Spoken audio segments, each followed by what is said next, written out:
bahwa apabila Islam ingin maju, apabila kita ingin maju, maka mesti mengikuti pola pikir dan cara hidup buat kami pergi dari sini. Apa jawab sepenuhnya? Apabila kami orang-orang Islam bertaubat, kemudian kembali berpegang teguh pada ajaran kami dan mensyukuri apa yang sudah Allah berikan kepada kami dan kembali memegang hukum-hukum Islam, bukan yang haram, bukan hanya meninggalkan yang makruh, tapi tarku ba'dul halal khaufan an yakuna haram. Dia meninggalkan beberapa perkara halal, padahal halal untuk dia tinggalkan. Kenapa? Khaufan an yakuna haram. Dia takut jangan-jangan perkara halal ini diharamkan oleh Allah Subhanahu wa taala.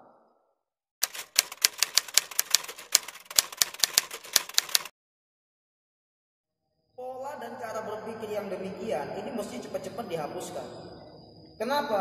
Ketika kita mengatakan atau ikut-ikutan mengatakan bahwa negara barat maju, kemudian negara Islam itu mundur atau Islam mengalami kemunduran, secara tidak langsung kita sudah menghasilkan satu pemikiran, atau secara tidak langsung kita sudah mengatakan bahwa apabila Islam ingin maju, apabila kita ingin maju, maka mesti mengikuti pola pikir dan cara hidup barat. Ini bahaya. Ya, ini cara berpikir liberal itu kayak begitu. Semua dibarat-baratkan. Alasannya apa? Teknologi di Amerika maju, di Jepang, di Singapura itu teknologinya maju menjadi negara yang terdepan dalam segala aspek kehidupan.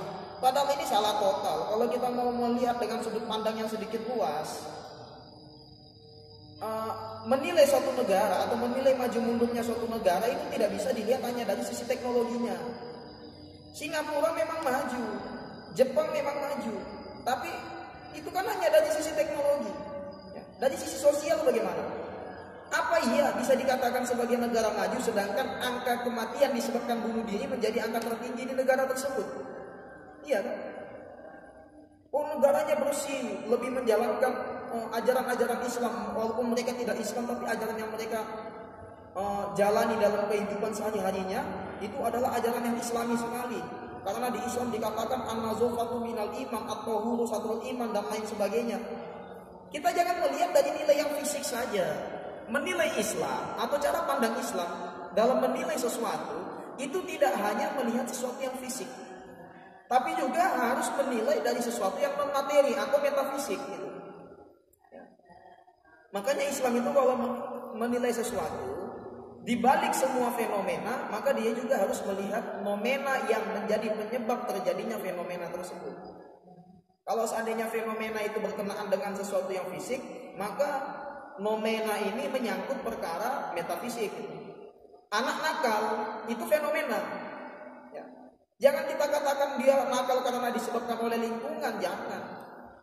Ini namanya mengukur suatu fenomena dengan fenomena yang lain, nggak bisa sebenarnya. Dan ini cara berpikir atau cara penilaian media saat ini.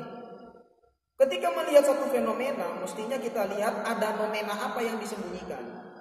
Ya. Ada anak yang nakal, kita perhatikan dia makanannya halal apa haram, bagaimana kehidupan sehari-harinya, apa pekerjaan orang tuanya, kandungan riba atau unsur riba dari penghasilan orang tuanya itu bagaimana. Itu mesti dilihat dan itu namanya nomena. Tapi kita tertutup terhadap perkara ini. Imam Bukhari yang memiliki kecerdasan begitu luar biasa, bapaknya berkata sebelum meninggal bahwa Imam Bukhari tidak pernah dimasuki, tubuh Imam Bukhari tidak pernah dimasuki oleh sesuatu yang memiliki unsur haram. Artinya fenomena kesolehan dan kecerdasan Imam Bukhari itu disebabkan oleh faktor nomena yang tersembunyi jauh di belakangnya. Tapi kita kan sudah menutup cara pandang ini. Singapura bersih secara fisik, tapi secara metafisik, apakah dia terbebas dari najis spiritual? Iya. Dari najis yang bentuk non spiritual, iya bersih mereka. Orang buang sampah aja kena denda di sana. Tapi dari najis-najis perjudian, dari najis prostitusi, dari najis minuman keras, dari najis barang-barang yang diharamkan, kemudian najis-najis yang lainnya, pola kehidupan yang betul-betul di luar standar syariah, apalagi di Amerika dan di Eropa, di mana mereka melegalkan perkawinan sesama jenis. Apa ini bukan suatu najis? Ini najis spiritual namanya. Oh, kata mereka, yang penting kan saya saya kan berbuat salah kan salah saya sendiri. Saya minum khamar, pakai uang saya, tidak merugikan orang. Ngapain harus orang lain sibuk ngurusin saya? Enggak. Di dalam Islam ada yang namanya istilah zalimun li nafsih. Zalim untuk diri sendiri. Ketika kita berbuat suatu tindakan atau melakukan suatu tindakan yang di luar dari fitrah kemanusiaan, maka secara tidak langsung kita sudah meletakkan satu titik hitam di hati kita. Apabila kesalahan ini selalu bertambah tanpa ada renungan untuk melakukan taubat, maka titik hitam ini akan menutupi suara hati kita sehingga hidayah tidak bisa masuk. Kenapa? Karena sudah dilumuri oleh dosa-dosa dan kesalahan. Makanya saya bilang ini pola pikir mereka, pola pikir liberal, orang-orang Indonesia yang belajar ke barat kemudian melihat kemajuan di barat, setelah balik ke Indonesia dia bilang Islam ini harus atau Indonesia harus mengikuti pola pikir dan cara hidup serta gaya hidup orang barat. Ini mereka terkena sindrom kejahiliaan atau sindrom ini rusak dan kita tidak bisa mengikuti gaya berpikir seperti ini. Islam itu tidak bisa mundur dan tidak bisa dikalahkan. Kita tetap berpegang pada satu kaidah, al-Islamu ya'lu wa la yu'la alaih. Islam itu senantiasa agung, senantiasa di atas dan tidak bisa dikalahkan oleh apapun. Tidak ada yang bisa menyaingi kemajuan ajaran Islam. Ya. Dan westernisasi ini program membaratkan semua pelajaran, membaratkan semua ilmu atau westernisasi knowledge atau westernisasi ilmu. Ini mesti dilawan dengan islamisasi ilmu. Dan alhamdulillah sekarang kita melihat segala sesuatu sudah mulai diislamisasikan. Ya, pendidikan sudah ada namanya pendidikan Islam, sudah ada namanya hukum Islam. Sekarang yang mulai agak maju lagi ada ekonomi barat, ada ekonomi umum, ada namanya ekonomi Islam. Dan semoga kedepannya islamisasi ilmu ini senantiasa bertambah dan berkembang. Semoga nanti ada psikologi Islam, ada kedokteran Islam. Ya. Karena kemajuan kaum muslimin ini dilihat dari bagaimana kemajuan keilmuan di masa itu. Bagaimana kemajuan keilmuan terhadap kaum muslimin tersebut. Makanya wajar jika seandainya dulu itu ada orang yang mempertanyakan limaza ta'akhkhara al-muslimun wa taqaddama ghairuhum. Kenapa orang-orang Islam ini mengalami keterbelakangan dan orang-orang di luar orang Islam ini mengalami kemajuan? Dijawab oleh seorang ulama. Karena orang di luar Islam menjalankan ajaran-ajaran Islam. Semangat belajar itu ajaran Islam. Sedangkan orang Islam meninggalkan ajaran Islam. Ini persis seperti kejadian ketika kaum Mongol atau bangsa Mongol menghancurkan Baghdad, sehingga waktu itu Daulah Bani Abbasiyah hancur lebur tanpa sisa, bahkan perpustakaannya terbakar, dimusnahkan semuanya. Dan Raja Mongol ini memanggil salah seorang ulama, siapa orang terkenal di Bani Abbasiyah ini. Semua ulama ketakutan berhadapan dengan Raja Mongol pada saat itu, kecuali seorang pemuda. Pemuda ini sangat muda, belum ada jenggotnya, dia hanya seorang guru ngaji biasa. Dia mendatangi Raja Mongol dengan membawa seekor kambing, seekor unta, dan seekor ayam jantan. Ketika memasuki kerajaan bangsa Mongol atau tempat tinggal si raja ini, si raja protes kepada prajurit yang disuruh. Kalian saya suruh mencari orang terhebat di Daulah Bani Abbasiyah, ya, di kelompok orang Islam ini, tapi kenapa yang kau bawa ini hanya anak muda? Anak muda ini merasa tidak terima, kemudian berkata di hadapan Raja Mongol, apa katanya? Wahai Gulagukan, namanya Gulagukan Raja Mongol waktu itu. Jika yang kau cari adalah orang tua yang berjenggot, maka di luar sana ada kambing. Jika yang kau cari adalah orang yang memiliki suara lantang, maka di luar sana saya bawa ayam. Jika yang kau cari orang yang memiliki tubuh tinggi besar, di luar sana ada unta. Di situ Gulagukan mulai takjub. Ternyata yang di hadapannya ini bukan orang sembarangan. Kemudian ditanyakan, apa yang menyebabkan kami bangsa Mongol bisa masuk ke negaramu, ke Baghdad, sehingga meluluhlantahkan bangsa kalian, menghancurkan peradaban kalian?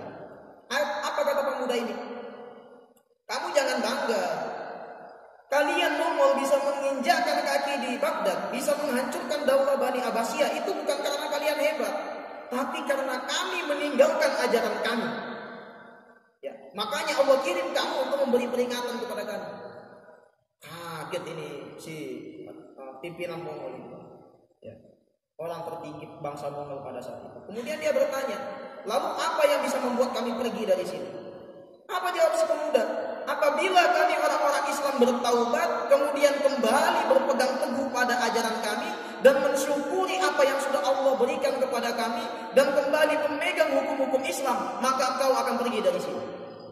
Artinya kemajuan Islam itu tergantung, atau kemajuan kaum muslimin itu tergantung bagaimana dia berpegang teguh pada ajaran keislaman. Ya. Dan ada ulama Mesir yang mengatakan al-Islamu mahjubun bil muslim. Orang Islam itu tertutup, cahaya Islam itu tertutup oleh orang-orang Islamnya, oleh kaum muslimin. Di sini kita harus bedakan antara muslim dan Islam. Islam itu ajaran mulia. Orang muslim ini orang yang mengamalkan ajaran-ajaran Islam.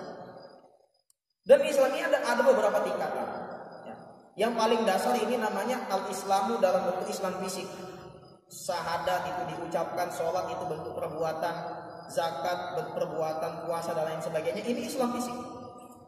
Kemudian naik ke atasnya melepaskan semua ikatan fisik. Yang lebih penting adalah dalam hal pemikiran dan keyakinan. Itulah yang disebut dengan iman. Kepada Allah, kepada malaikat, kepada hari akhir, kepada malaikat dan lain sebagainya serta takdir. Ini kan tidak ada yang berkenaan dengan fisik semua ini.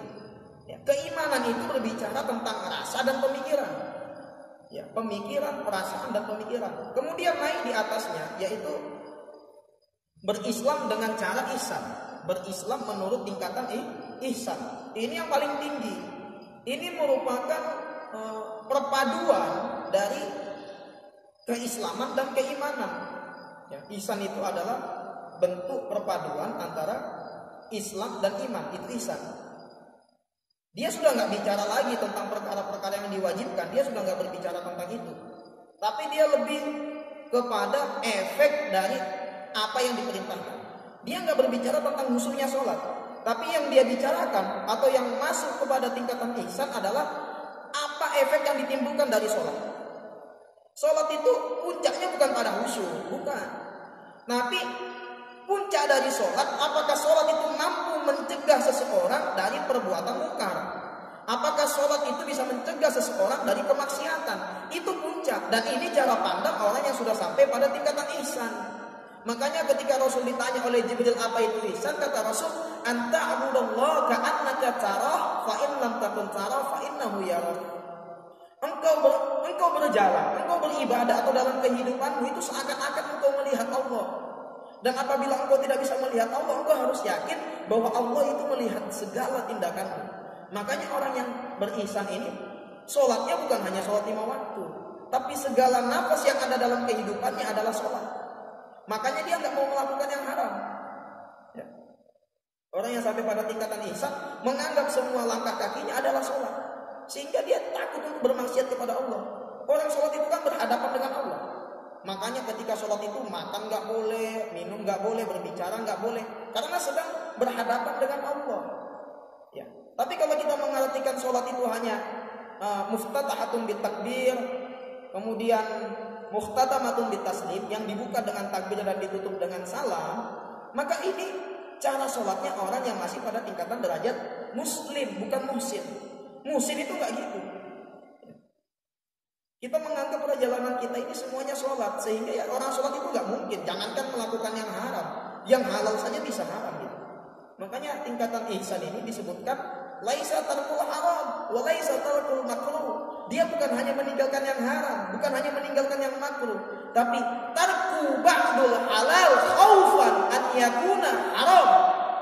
Dia meninggalkan beberapa perkara halal, padahal halal untuk dia tinggalkan. Kenapa? Khaufan an yakuna haram. Dia takut jangan-jangan perkara halal ini diharamkan oleh Allah Subhanahu wa taala. Ini cara berislam pada tingkatan ihsan. Makanya cara pandang Islam itu seperti itu, luas. Dan yang tahu cara pandang Islam itu hanya ulama.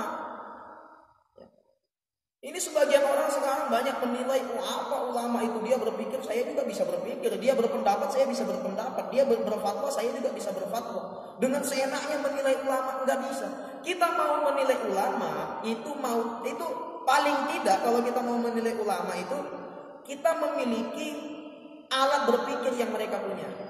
Kita sudah memiliki keilmuan yang mereka punya. Itu kalau kita mau menilai ulama. Jadi cara menilai ulama ini baik atau tidak, benar atau salah, itu cara menilainya itu bukan sembarangan berpendapat, bukan dengan prasangka. Prasangka atau zon itu nggak masuk dalam kajian ilmiah atau standar penilaian ilmiah itu prasangka nggak masuk. Ya. Cara menilai ulama atau alat yang digunakan untuk menilai pemikiran seorang ulama, alat yang digunakan apa? Kita memiliki pola dan alat serta cara berpikir mereka. Apa yang mereka pelajari, paling tidak kita sudah pelajari. Terus kalau saya tidak belajar tentang ilmu keulamaan atau saya tidak mempelajari keilmuan yang dipelajari oleh mereka, apa yang saya lakukan? Jangan menilai ulama. Terus ngapain? Ikutin aja mereka. Orang kita nggak tahu cara berpikirnya ulama kok kita nilai-nilai. Ya. Kalau kita nggak punya cara berpikir itu atau alat untuk mengukur keilmuan tersebut, mau tidak mau kita mengikuti mereka. Makanya tujuan sebenarnya ini, goalnya orang-orang liberal ini, tujuannya sebenarnya adalah meniadakan ulama. Ketika umat sudah tidak berpegang pada ulama, mencari pendapatnya sendiri, nanti umat ini bisa dipecah belah. Dan ini merupakan salah satu propaganda dan program dari orang-orang Yahudi atau musuh-musuh Islam. Mestinya kita berhati-hati dengan semua ini. Allah